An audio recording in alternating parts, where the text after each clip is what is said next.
What's up, my beautiful people? My name is Colin F. Watson, fitness nutrition coach, author, life coach, author of that book over my shoulder, The Advanced Easy Diet Protocol. I want to do a video and share a story with you, a very true story. And I'm sharing it because I was on a team call on Monday night and I shared a part of their story with them. And I got the feedback was, wow, thank you so much for sharing your morning practice, your daily practice, and how it's changed my life over the last several years. And I'm going to start by saying that the importance of the story doesn't matter what your religious beliefs are. It's not about that. It's if you have a higher power, believe in God, universe, Buddha, don't care. Donald Duck, as my wife would say. It's a point of just getting connected to something, to source energy, and being grateful. But I want to start the story by telling you a little bit of the backstory that came to the moment of the day that I met God. Okay. And I say that because even though I went to Catholic school as a child, my father could recite scripture out of the book. I had a hard time with the Bible, not because of any other reason, of the fact that I didn't understand it. I would read it and it would just feel stupid every time I'd read the verses, and I was like, what are they freaking saying? I don't understand what they're saying. And so the discomfort of being stupid, that I had learning challenges all through school. I just had a hard time with the Bible. I bought a Bible, the same Bible, had it for 20 years, and maybe it opened it 10 times, and every 10 times, up until maybe recently, I still felt a little dumb. And it was one of those Bibles that kind of tells you, what it's supposed to mean, but still never got it. Anyway, it's going to be a longer video, so you can come back and watch it driving someplace. So I'm going to share some stuff with you, and it's not to impress you or to shame me or anybody else. The point is that it's just the truth. In my lifetime, I've probably made over $10 million. And in my lifetime, I've been bankrupt twice. In my lifetime, I've made a lot of money and lost it all. Made a lot of money, lost it all. And a lot of that was because of the fact that for about 20 years, I abused cocaine and alcohol. And it was like, because I found out later in my late 40s that I was self-medicating myself because I'd been ADHD all my life. And it was a great breakthrough. But in the life struggles, especially being married to the woman of my dreams, actually getting remarried here, renewing our vows for 20 years, I felt a lot of shame for taking her through this journey.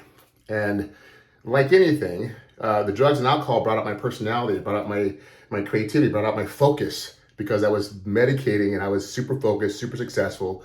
But when you do anything for a long period of time, especially that doesn't serve you, it starts to break you down, and you start making poor judgments in other places that affect your life. And I believe that was part of the reason why I had this roller coaster lifestyle financially. Another part of the reason is that I had so many devastated financial blows that I kind of came back from, and I would climb the ladder and do the journey to get to the top. And that was the excitement, was getting to the top. And then when I got to the top, I didn't feel worthy. I didn't feel like I deserved all the success I had. And I had the shame of all the mistakes I'd made carried with me. So now to fast forward to when I met God, it was just a series of coincidental events that came together perfectly, divinely, if you will. I had a private client that I was coaching, and she was sober for 20-something years. And a part of her daily rituals that she said she wrote a 3-page letter to God. I remember thinking to myself, my body reacting like, ooh, that's so cool. And then I went, 3 pages, that's a lot of work, that's a lot of writing.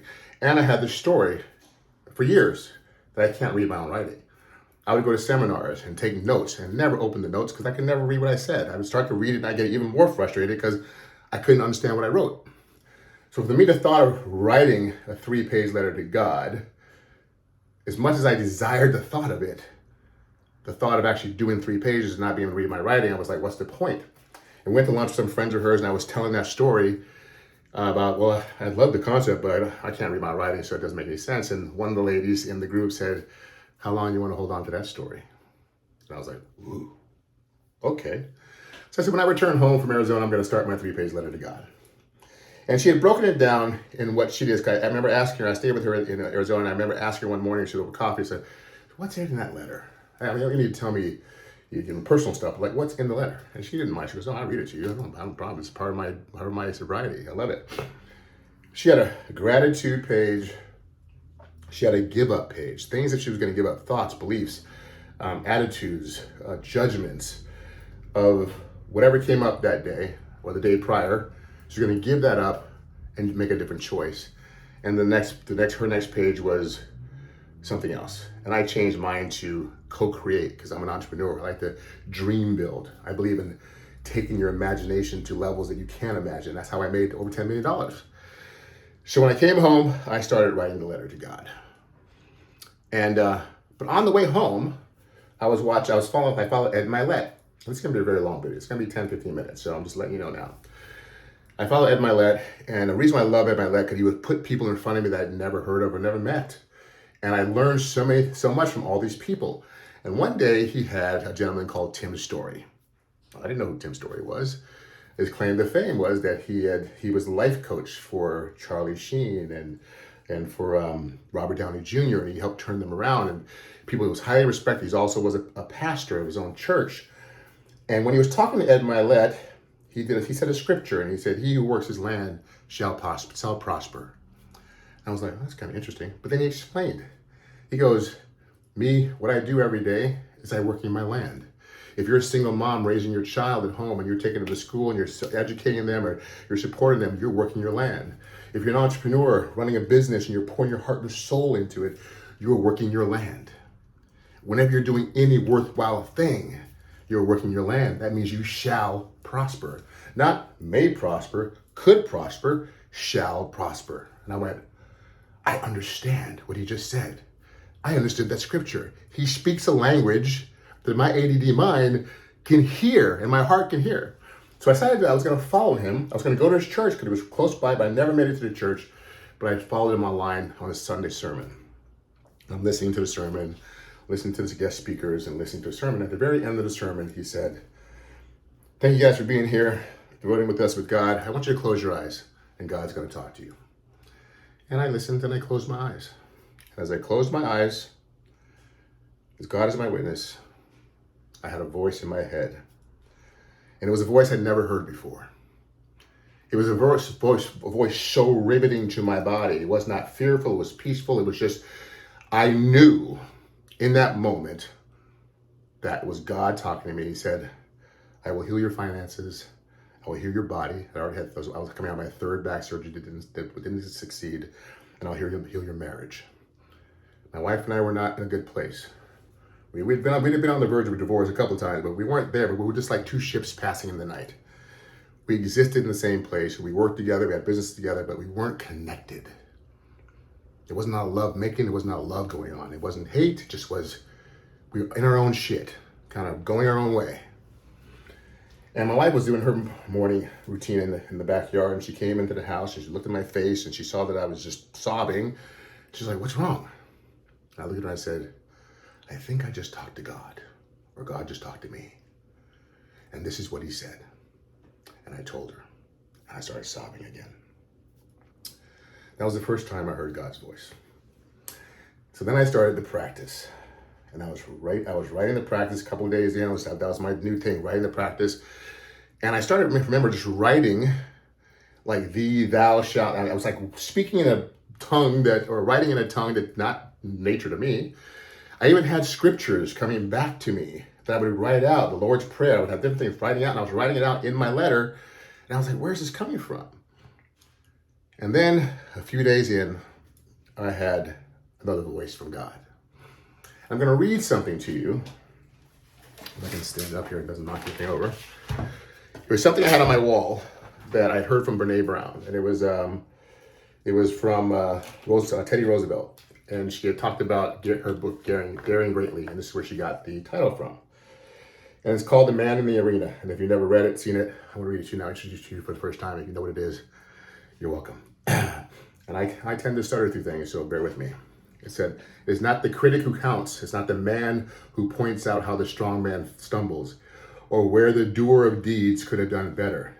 The credit belongs to the man who's actually in the arena, whose face is marred by dust and sweat and blood, who strives valiantly, who errs, who comes short up again and again and again because there is no effort without error or shortcoming, but who does actually strive to do the deeds, who knows great enthusiasm, the great devotion, who spends himself in a worthy cause, who at his best knows in the end the triumph of high achievement, and who at his worst, if he fails, at least he fails while daring greatly. So that his place shall never be with those cold and timid souls who never know either victory or defeat. And the reason why that's important, that had been hanging on my wall when I first heard it from her. I printed it out, I framed it. It was we didn't even have an office then, so it was just hanging. I think it was hanging on the, actually it wasn't even hanging, it was put away again. It was in my previous office, and we had moved and we had stored stuff.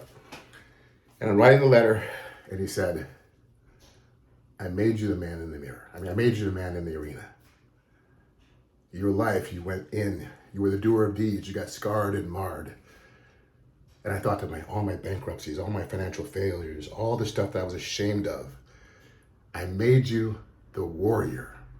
I made you the gladiator. And gladiators will be marred, and they will fail, but they fail daring greatly.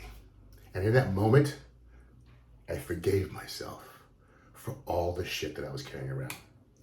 So I'm gonna fast forward to this day. I even had this journal made for me by a friend of mine, called My Conversations with God.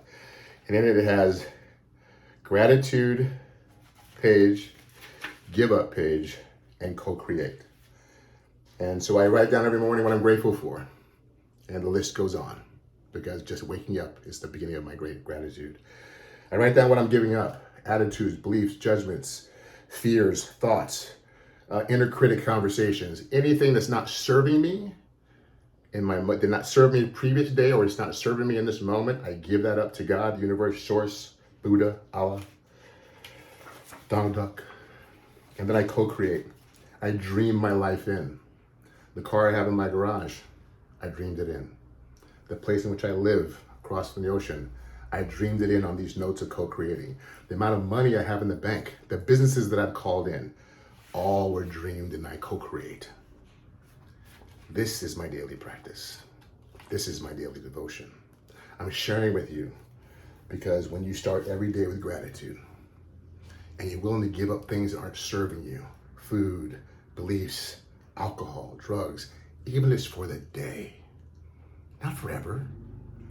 Yeah, I started this thing that I used to do drugs and alcohol for 20 years. I still have cocktails. Don't do the drugs anymore because I don't need them, because I realized that I was ADD and I take medication for that if I need it.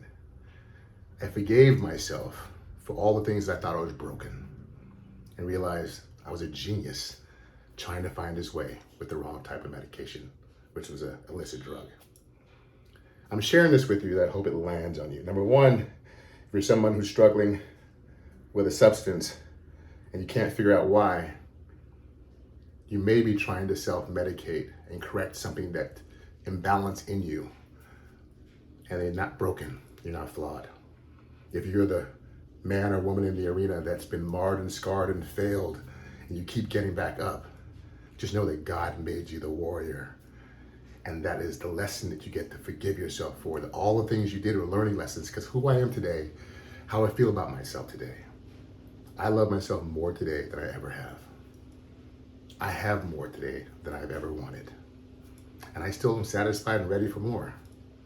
But I wanted to share this with you in the hopes that you find a daily practice that opens your day in gratitude and ends your day in gratitude.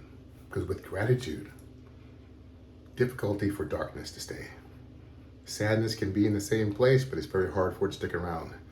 Anger could be in the same place for some people, but it's hard for it to stick around. Shame can stay in the same place, but it's hard for it to stick around when you focus on gratitude. Each and every one of you have something amazing to be grateful for. If it's not the beautiful kids you have, the beautiful spouse, the beautiful life, the family, or even if there's nothing, and all you have is yourselves and your family. You got a roof over your head. You got food in the refrigerator. You got a little gas in the car. And if you like who you are and who you're being, do you think you're a worthwhile person? If the answer is yes to all of those, all your needs are met. God's got you. Namaste. The light in me meets and sees the beautiful and amazing light in you. See you soon.